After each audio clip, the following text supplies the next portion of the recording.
జరిగే సడి పెరిగే ఎదలయలో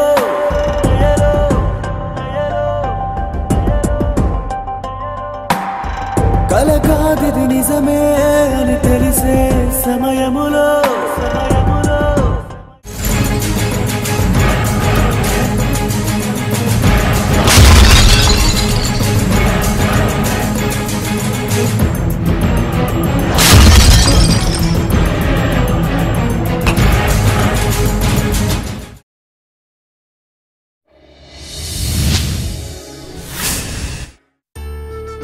చిన్న చిన్న కారణాల వల్ల బలవన్మరణాలకు పాల్పడి తరువాతి తరాల వారికి ప్రేమంటే అసహ్యాన్ని, జీవితమంటే పిరికితనాన్ని నూరిపోయకండి. ధైర్యంగా బ్రతకండి. ప్రేమంటే జీవితంలో ఒక భాగమని, ఎంతటి సమస్యనైనా ఎదిరించి బ్రతకవచ్చు అనే నమ్మకాన్ని కలిగించండి.